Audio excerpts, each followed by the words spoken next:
What is going on, everybody, and welcome back to Mastercrafted. We are back with the second installment of this series, talking about the basics of these primary missions, and we're excited, man. It's been an exciting week. Things are ramping back up here at Mastercrafted, and we're loving it. Phil, how you doing, buddy? Good. I'm happy to give y'all the tips and tricks that we believe are going to help you be successful at the beginning of 11th edition, because at the end of the day, we want you all to have great games of 11th edition right off the bat. We want you to feel empowered. We want you to feel like you have a game plan going into it, and we want you to have fun. So if you want to take your game to the next level, this is the perfect time to do it. 11th edition, everyone's starting off with the same level in terms of experience with the edition, so you can go into it, and if you put the prep and you do the work, you can come out on top in your first couple tournaments and feel very good. Yeah, it's a great time to get into a hobby. Beginning of the edition is always fun, and we're really looking forward to finally getting to play some games here in a few weeks. But in the meantime, we got to crunch some numbers, make some game plans, and we're going to share all of that with y'all as best we can. We've already talked about Take and Hold and that primary, so we're going to talk about Purge the Foe next. And what is the first primary mission that we're going to talk about under that category? Yeah, so we're going to go the Purge the Foe, Take and Hold. So we saw the Take and Hold side. If you want to see what our thoughts are of the Take and Hold into the Purge matchup, all you have to do is go watch our previous video. It is linked down below. But now we're going to show you the other side of the coin, which is what Purge the Foe is going to be playing into and to Take and Hold, which is a mission called Unstoppable Force. So this has 4 components, technically. End of your turn, any battle round, 1 or more enemy units were destroyed this turn. Great. That's 3 VP. Super easy. Just kill the stuff that's in front of you. No other stipulations. Next is end of your command phase or the end of your turn in the 5th battle round, which means we score once again. Bottom of 5 for each player, which is awesome. And then for each objective you control, excluding your home, we are seeing a trend here. Your home objective, not nearly as important in 11th edition. You get 4 VP for each objective you control, and that is including bottom of 5. And then from the second battle round onwards, you control 1 or more objectives you did not control at the start of your turn, excluding your home objective once again. So this is your turn-to-turn scoring. If you flip an objective from your opponent, great, you are scoring 3 VP for each one that you do. And then end of the battle, you control 1 or more central objectives, you get 5 VP. Yes. Yeah, this is a very good mix. I think, we talked about the opposite side of this immovable object, and I think this is going to really make this a good, fun game, right? As you talked about, just go kill 1 thing per turn, right? It's now not I'm killing more than my opponent and stuff, which is going to be hard to do into some armies, right? Some very high, you go into like Custodes or a very, very elite, a 10-man Terminator brick, you're playing against 30 Scarab Occult Terminators, and you're like, oh man, my mission is not going to work out well for me this game. This kind of helps alleviate some of those concerns if you're a Purge the Foe player, because it's just kill 1 thing, right? If there's anything we've tried to get across, it's you need to at least be able to kill 1 thing per turn. All right. So if you can't build a list to do that, you gotta go back and get over that hurdle first. Up next, right? It's same old Take and Hold, right? For each objective you control outside of your home, right? You have that in there, but you still are rewarded for holding more ground, right? As you're playing these Purge the Foe missions, right? It doesn't just full on incentivize you to just say, oh, I'm gonna kill everything.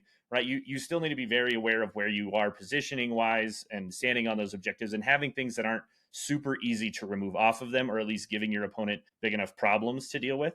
And then the next part is the Storm Hostile objective baked in. Love to see it, right? Go play Warhammer, right? That's what this is. 3 VP to go take something from your opponent, and we love to see that, right? This is a very well built mission. It's very easy to just kind of have a game plan. You're going to kind of play some aggro. You're going to be killing some things.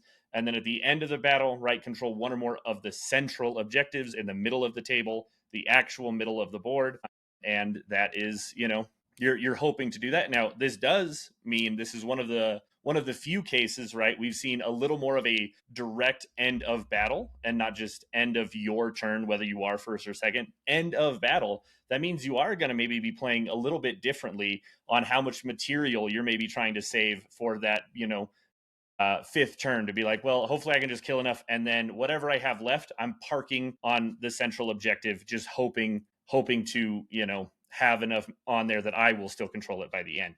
I think it's a solid mission. And again, I think one of the things we harped on in the take and hold video is we're still seeing great cases where you can kind of double dip if you have OC manipulation and also battle shock manipulation, right? So like you can double dip on like, well, they technically at the start of the turn held this objective. I battle shock them. That means that I now hold it at the end of my command phase, but also I just get a free 3 VP without even having to run across the board, right? And like I think that's one of those things that as we look more and more into these primary missions, like if you have access to good battle shock or OC manipulation tricks, the primary missions now allow a much more conducive environment for like it actually helping you score points more regularly from those mechanics. Yeah, 100% agree. Lane explained it expertly. I'm going to add like some final thoughts for this because I think, Lane explained it really well, which is this is the matchup I think we're going to see the most. Unstoppable Force versus a movable object will be like the quote unquote most common matchup we're going to see because I genuinely think the Purge versus Take and Hold is going to be two common metas in terms of how people list build, in terms of what we're going to take going forward. So it wouldn't shock me if we saw these two dispositions take an early lead in terms of competitive play, winning tournaments, doing stuff like that. Yeah. And they also are both just a very low bar to entry, right? Like hold objectives or try to kill things and hold objectives. So like there's no fanciness going on here. It's just straightforward Warhammer. It's a great beginning way to enter the game. And that's why we covered these two first. Is like if you're newer to the hobby, probably try to see if there's a game plan you can build around these two primaries, because it's gonna just make it one less thing you're having to try to really figure out as you're going through it. Yeah, and Lane and we're talking about this at our last GT. Like decision fatigue is a real thing, and if you're playing something you're comfortable with, especially in a GT, or maybe this is your first RTT and playing 3 games in a row, like, or even just like your local buddies, and you want to just do a weekend getaway and play a couple games. When you get to that second or third game, if you're not comfortable or haven't done that before, it can be quite a bit. And sometimes it's just easier to play something that you're like, hey, I know the rules. I know my game plan. I know my detachment. I don't want to have to think about this. I want all of my focus to be on the decisions I need to make in the game, and I don't want anything else clouding that judgment. And it can be definitely be incredibly helpful to have that. Yeah, 100%. All right, though. Let's keep it rolling. What is the next Purge the Foe primary mission? All right, so we have moved on. We are into the meat grinder. This is Purge versus Purge. It seems like an appropriate name. Lane, if I was going to say what the Purge matchup should be into Purge, the meat grinder sounds like the perfect title for it. Yeah. Yeah, and it does that with the things you're trying to do, right? Destroy one of our enemy units. That's kind of a theme here. Who would have thought with the Purge the Foe main mission, second battle round onwards, right? We still have to be worried about primary. Hold one or more objectives other than your home objective, and you get 4 VP. And then any turn, not per battle round, you destroyed more enemy units this turn than were destroyed of yours, and you control enemy home objective at the end of your turn. There's some incentives in that last part. Lane, have you heard this type of mission before? Kill more than your opponent, destroy a unit, and then control one or more objective. I've heard these missions before in terms of primary missions. They don't sound like anything crazy to me. Yeah, this is almost exactly the same as the 10th edition Purge the Foe on a base level, but the extra rewards, right? The interesting part is, right, that bottom one is where we're really going to spend a lot of our time in our discussion on this, is because that's what's different, right? Control one, kill one, we already know. Those are the top two things. We understand that.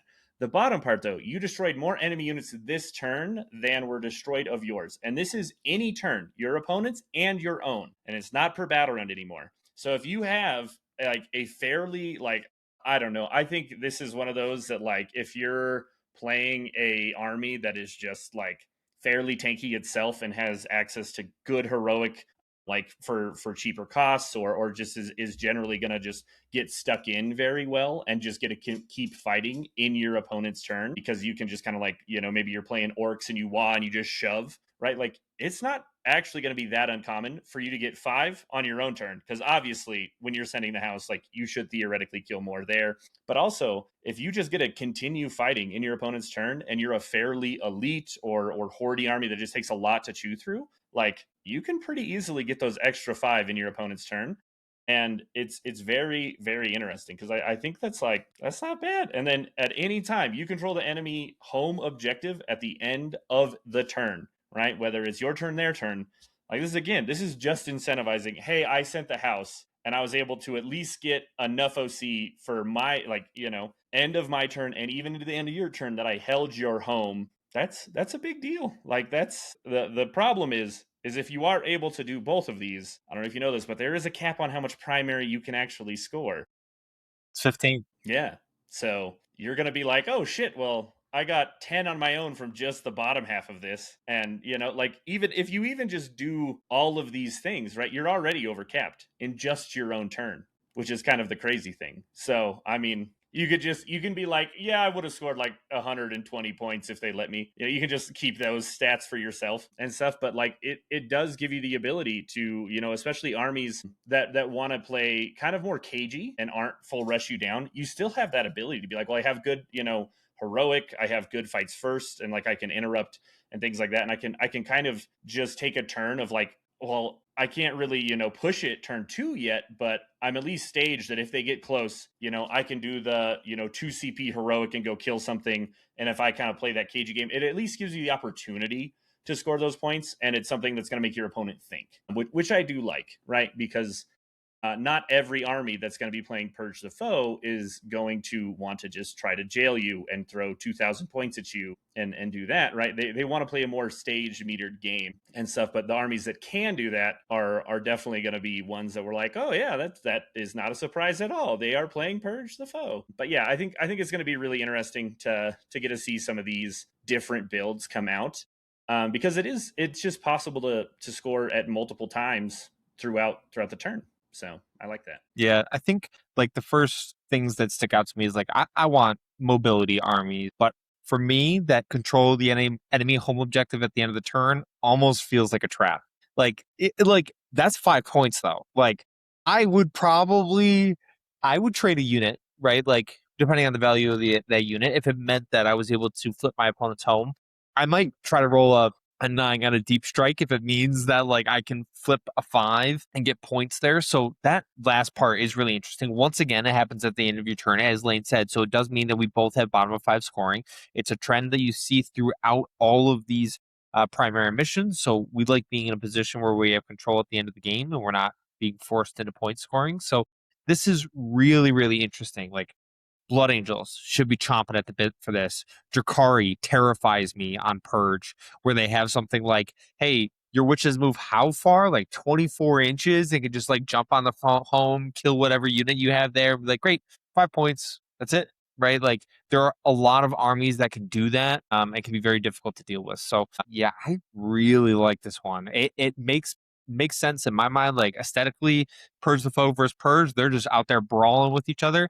It's just who took the better Purge army in this one, because there's other missions that we're going to look at where, yes, it's still Purge, it's still kill, but there's some other things that you kind of have to do. And if you put all your eggs in the basket of like, okay, well, I'm just planning for the Purge matchup, and I'm going to take full aggro and I'm going to aggro out the other Purge player, great, but you could struggle in other parts of the meta. Yeah, I think that's going to be where we see a lot of the difference as we look at, obviously your opponent is playing this exact same thing, right? Where you're going to be looking to get value, and we'll get really in depth on how to like set this up on the maps and stuff. But the big difference in points is if you can always deny your opponent their natural and you can hold yours a couple turns. That's where you're going to see the largest difference. As long as you are playing very close of like, I killed more on my turn, they killed more on their turn, right? But yeah, other than that, neither of you are giving up your homes.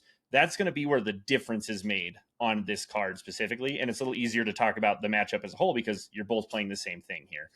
And denying your opponent their natural to where they don't get the 4 and hoping that you can 2 or 3 times like that 4 to 12 points if you do it 3 times, like that's going to be what makes the difference in these matchups a lot of the time. Crazy. And we talked about that in 10th edition a bunch. It was denying our opponent their natural objective.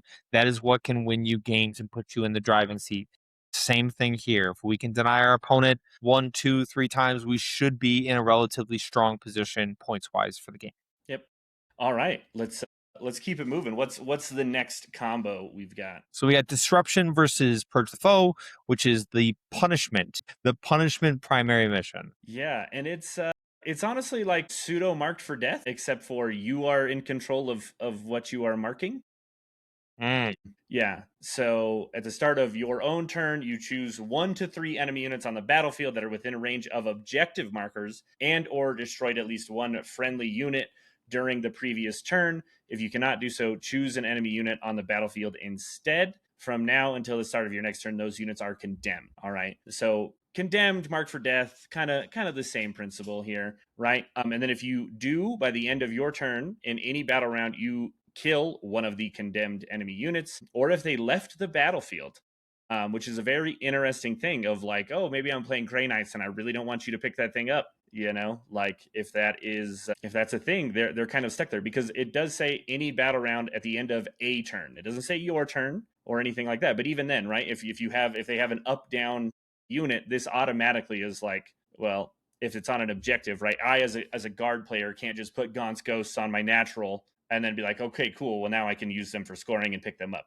right? They can mark that, right? Like there are the terms and conditions to where it's not like just free reign and stuff, but like if the Grey Knights player has strikes on their home and they only brought one and they're like, well, I really want to go sticky my natural. No, no, no. You can't do that or you give me 5 points. So that at least gives you a little bit of like interesting play, especially in the early rounds where maybe things aren't out yet if you're going first. But yeah, that is nice. Up next, second battle round onwards, end of your command phase or end of your turn. If it's a fifth battle round, you control one or more objectives excluding your home. And then if you control more objectives than your opponent, you get an additional 5 on top of the 4 from holding just one.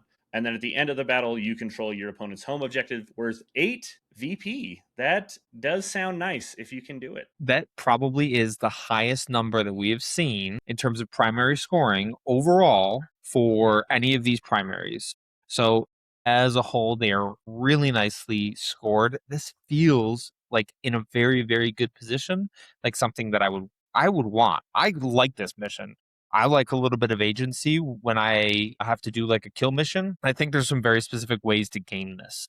So first of all, it says that you only select units that are within range of an objective and or they have to have at least destroyed something. So let's say first battle round onwards, I could very easily put a unit on my home objective and be like, okay, this is your one, because I'm not going to step on, like, let's say I don't step on anything else because we haven't gotten to disruption yet and what this mission is going to look like for our opponent on the other side. But you could very easily game this and say, I'm not going to step on any other objectives. I'm not going to kill anything else. Maybe this is first turn. We're disruption. We're not necessarily out there trying to murder our opponent. And I'm going to make sure that you don't have any good options first or second turn with punishment where you can't condemn any valuable units. And my home objective unit is just kind of out there hanging out, because you definitely don't want to step everything off objectives and let our opponent pick. And there is a fine line there of like, okay, oh yeah, I'm going to step my off and you don't get to pick anything. No, no, no. The wording specifically says if none of those things can be filled, then our opponent just gets to choose whatever it is they want. So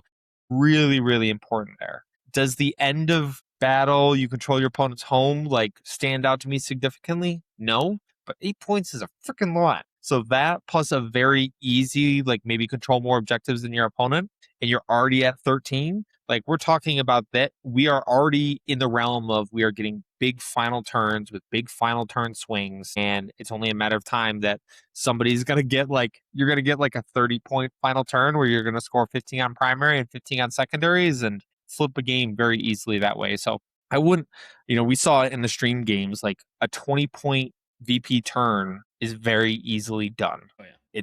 This can very easily flip. You can have a push turn for this. Mm-hmm. Yeah, I think it's going to be fairly common to be trying to shoot for 2 turns in which you got you kill the condemned, you held one or more, and then you also control more than your opponent, right? Like when this kind of comes about, like you're probably going to be trying to look for a go turn potentially that'll allow you to still hold 2 in the center and your home, and it's still you're controlling more as a whole than your opponent. And that's 14. If you get 2 turns of 14 primary, that's a very solid, and another 2 turns of 9. Like that's great. Yep. Really good. I like this one a lot. Yeah. Okay. All right. Next one up, Reconnaissance versus Purge the Foe, which is Consecrate, which would be our next mission. All right. This mission overall, once again, we are seeing a little bit of a unique take on a killing primary or disposition. It's when a friendly unit destroys an enemy unit, it becomes a consecration unit. At the end of your turn, each consecration unit in range of an objective, excluding your home, not yet consecrated, consecrates it. Place an operation marker there. That unit then is no longer a consecration unit. End of your turn, 1 or 2 objectives are consecrated, or 3 or more objectives are consecrated, and that is 6 VP. Second battle round onwards, you control at least 1 objective, excluding your home, that is 4, or you control more objectives than your opponent, that is worth 4. And then end of the battle, the enemy home objective has been consecrated. So you have killed something, and then with that unit gotten onto their home objective, that unit, you now consecrate that objective. Your opponent doesn't have any way to interact with the consecration. The reconnaissance mission doesn't remove consecration tokens. So once they are out there, they are permanently out there. Yeah, I think this is one I think we might end up seeing tweaked over time. I could see a world in which they go, you have to control it at the time that you consecrate it. I think there is still a lot of, just positioning and counterplay and putting the right things on the right objectives to make it really hard for your opponent who is playing this mission to get 3 or more. Because since their home does not count, they have to do it on at least, all 3 of the centers, or, up to 4. So it's really going to put it on your opponent. I think this is the one that has it's the least in your control, I guess would be the better way to say it, as the Purge player, is if your opponent is very good at positioning and knows what they're doing, they can make it very, very hard for you to ever get that third one. You getting 1 or 2 is just going to happen. That's going to be pretty easy to get to, because you don't actually have to kill something on an objective, right? If they're not, if I as a guard player, right, I don't throw my screen way the hell out there and keep it away from any objectives, right? You're still just going to be able to kill me and then pile on and and then consolidate onto an objective, and then hey, you did the thing, right? Where that makes it very easy for you to do those things. But if a player really knows how to protect their natural and do some really good spacing and screening and stuff, and can kind of make sure you can't ever pile on and consolidate onto that objective by the end of your turn, then that's going to be the thing that really hurts you. So I think this is the one that has the least amount of control in your own hands as a Purge player. But it's still not hard. It's not it's not a horrible mission by any means. You're still getting good primary even without the 6, right? You can still just focus on I still am gonna really, maybe you are playing that Custodes army that we talked about, or something that's a little more hoardy and stuff that can easily go get kills, right? And this is the one also that you aren't just directly rewarded in this mission for getting a kill each turn, right? Which is different for these Purge missions, but you can kind of play something that's well, I just really am good at holding the middle and holding my natural, and if I don't get the extra 3 off of the main 3 for having 3 or more, that kind of sucks. But I think it's going to be one of those things that as we look at the reconnaissance side of it's really going to be interesting to see how these 2 missions are kind of forced to go at each other, because if you can get the easy 6 VP a turn, if by turn 2 you have killed 3 different things with 3 different units and you've done all 3 middle objectives that you needed to bump it up, that's going to be very hard for your opponent to overcome. Yeah, because if we look at it, that should mean if we're able to get the real thing is, how do you get to their natural and consecrate that? But there's ways to do that. There is jump pack infantry, there's fast moving units, there's transports. If you have a little shitty piece of trash out there, and a raider zips up, touches the objective, shoots your trash, kills it, and then is on that objective, consecrates it, and then has already consecrated the 2 in the middle, well, now it has all 3. Now your opponent is scoring 6 no matter what, and is probably scoring an additional 4 each turn, because they control at least 1 objective, excluding their home, which the majority of 40k players in 10th edition should have a good gameplay. Now, terrain's going to play a huge part in that, in terms of how we control our objective and how fly is now working, how screening is now working. We have to find different ways to control our objectives, but that is relatively easy. That is relatively okay. And there's a lot of different ways that different armies can go about this. So let's say you have a max gunline army and you took that as your Purge army, that's what you're running with. Well, it's going to get harder, right? Because yes, you're natural. You could park a Rep X or a DDA, or something else on your natural, shoot, kill whatever trash pieces out there. Great, you've consecrated your natural, fantastic. Okay, the middle is going to be a little bit harder. Are you going to go up there with one of your gunline units, hopefully pop and kill something, and hopefully you're touching the objective, and you had enough movement to get up there and touch that objective? Great, that's a little harder. How do you get to your opponent's natural? Are you sending up one of those gunline units, or do you have some good combat trade pieces that you can go up there, kill something on their natural, and then have consecrated their natural? Now, it doesn't say in here how long you can hold the consecration for. So, like, if you kill something, let's say you kill something with that gunline unit, right? You can hold on to that consecration as long as that unit is still alive, based on the wording we're reading here, and then at a later point run that unit up, consecrate it, and then the token comes off. Right, Lane? There's no stipulation in terms of the only reason that it comes off is if you place an operation marker on the objective and you have removed yours from your unit. Yep. Yeah. So I think that'll be one of the very interesting things, like from my standpoint, as if I were trying to play Purge with a guard army, right? I'm trying to get you down to 1 wound, and then I've got some dumbass guardsmen who are gonna grenade you, and then I'm gonna give a move, and hope I can advance onto your objective the next turn. Right, because it's going to be very, very difficult for a guard army to kind of like have things that are good at killing, but also have kind of the ability to get way over there. It's going to make, if you're planning to do this, you better be looking at 10 ponies. Like that's going to be something you kind of have your eye on. Like, all right, cool. Well, my game plan is I'm always just going to rapid ingress 10 ponies, and I'm going to go kill whatever's on your natural, and that's just how I get up to 6 VP a turn. Right, is just picking that. And a lot of times, right, like I think this is going to be one of the big things for people is, we had obviously with secondaries and stuff, like you had to just get kills, like even if it wasn't what you really wanted to kill per se, but it gave you points. Right, this is another version of that, of like you just need to kill something. It might not have been what you really wanted to kill, but sacking a unit to get your 6 VP turned on early in the game is going to be worth it no matter what. It's just guaranteed. Once you get that 3 consecrated units or objectives, your opponent can do nothing about it. So, like, there is very few things. If I was able to get that off turn 2, there's very few things that I wouldn't sacrifice to do that. Because if we talk about during a game, if I got that off turn 2, that's 12, 18, 24 points, right? Like, yeah, that's pretty good. Like, to have guaranteed in your pocket, there's very few things that I wouldn't be willing to sacrifice to have that as a ticker. Because as we talked about in the other video, and I'll say it again for those that are watching this one, is like primary scoring is, and just mission scoring is going to be so high this edition. You need to be scoring in the 90s for the majority of armies to put yourself in a position where you're consistently winning games. Yeah.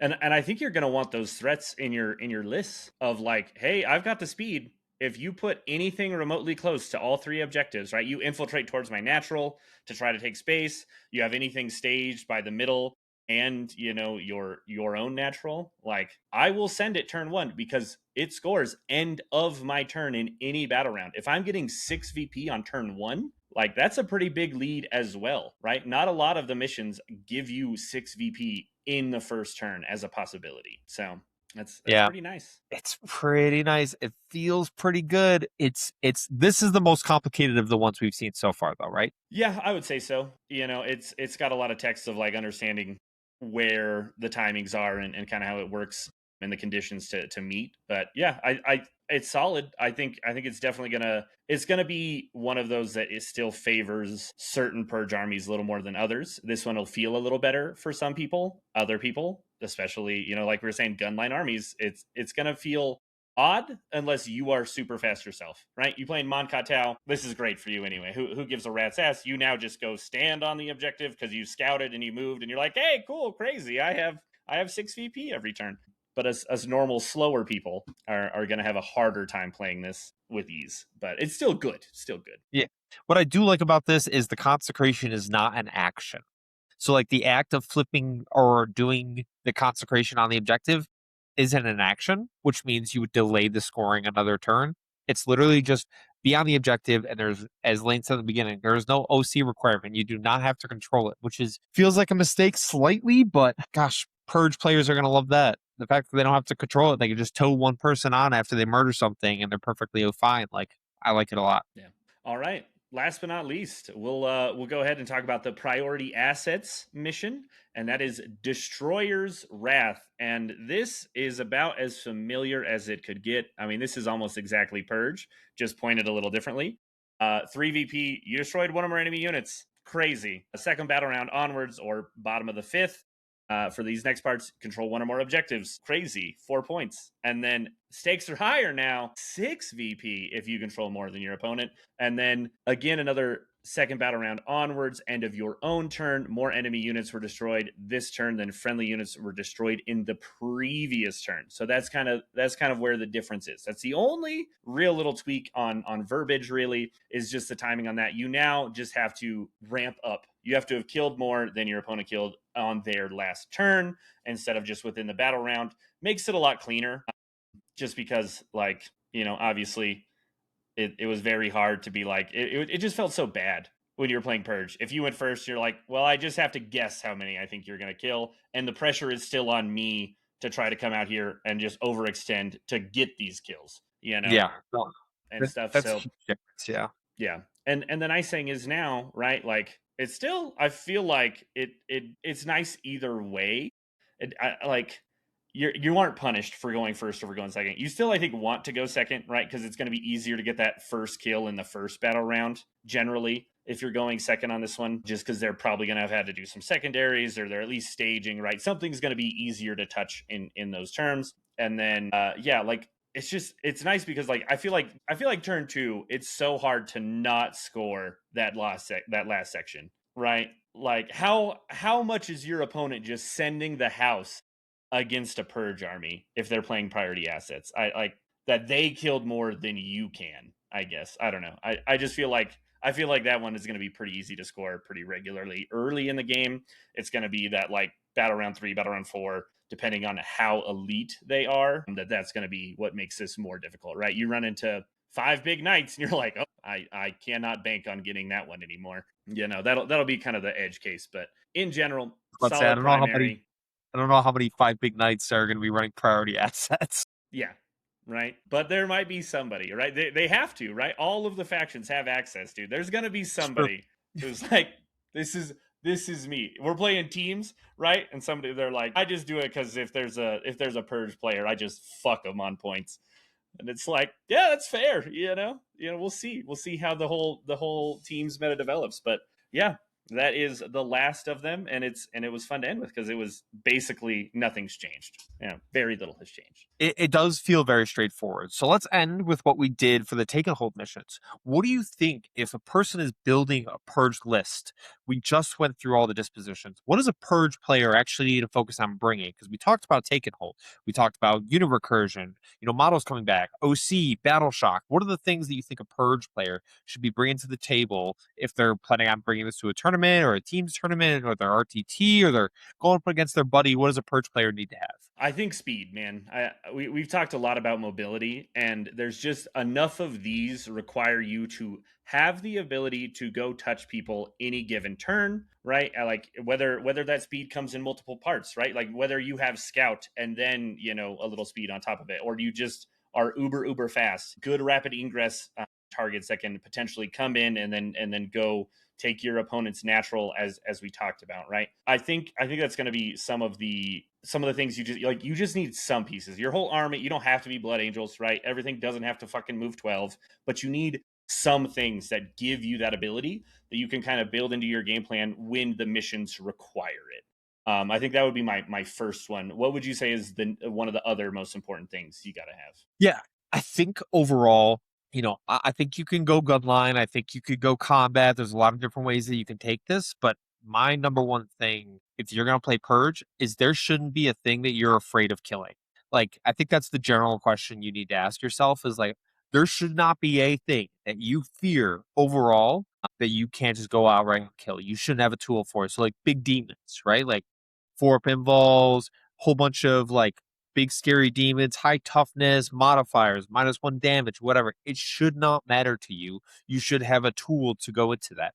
Big swarms of orc boys, like 20-man boys in Green Tide. You should have a tool for that. Whatever the case is, it's like, run through all the meta lists. Be like, okay, I know I can kill rep X's. I know I can kill big demons. I can kill Bricks of Immortals. I can kill Catans. If your question like halts somewhere, like, oh, it hits Catans, and you're like, man, there's no tool that I have that can go into that, because we used to have game plans to deal with Catans of like auto seeing them or like jamming them up. It's like, no, if you're Purge, you have to kill them.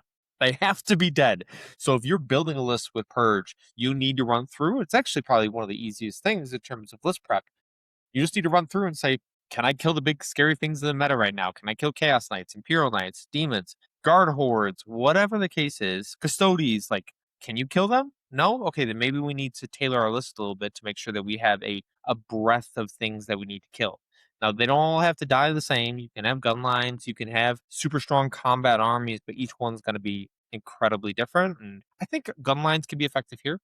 You just got to do a little bit more work for it. As Lane said, you need the speed. Combat armies very easily can go in here, but there's going to be some things that are going to really hurt you, right? Like a lot of these combat armies rely on like damage 2, damage 3, and -1 damage can really hurt you. Feel no pains. Only having one activation, like you're only activating the fight phase versus the shooting phase and the fight phase. CP is at a premium now, right? Like in my first couple games of 11th edition, I have felt it. Like if I don't have extra CP generation, I feel like I'm starving for it, because the majority of times I'm scoring the majority of my secondaries. So yeah, that's has stood out to me when I was going through these Purge missions and stuff like that. It's like, if you can't kill it, you probably shouldn't be running Purge. Yeah.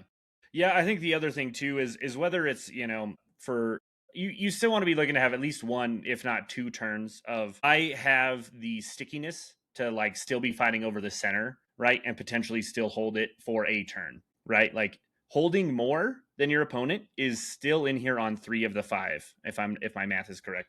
So like you still want to, you can't just be all about the killing, right? You need to, as Phil said, be able to handle any stat check, right? Like that's still most armies, but like your entire premise of how you win games is generally killing things efficiently enough, right? You still have to hold objectives and do the other things, sure, but like that's why I want to point out is like, you can't lose sight of that part of it, right? Like you still are going to need things of your own that are like, well, this is still efficient damage, but it's like, it's maybe it's just tough enough, right? Like Terminators aren't generally the killiest thing in the world, but maybe they're just killy enough and sticky enough that's kind of how you can plan to hold the center maybe once or twice, right? Is kind of around that being part of your like big shove turn.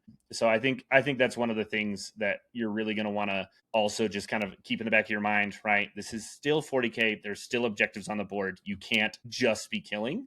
But yeah, I think those are like, we'll deep dive a lot more as we do these individual breakdowns and stuff. But I think in general, as you're getting started, like got to be able to kill stuff. Speed helps. Don't forget you still have to hold fucking primary. And for not even just the other fact of like, that's still how your opponent scores, right? Like your opponents will still score by holding things. So like whether or not you have hold more or not in your mission, they probably do. So you're going to need shit to go stand on objectives. Yeah.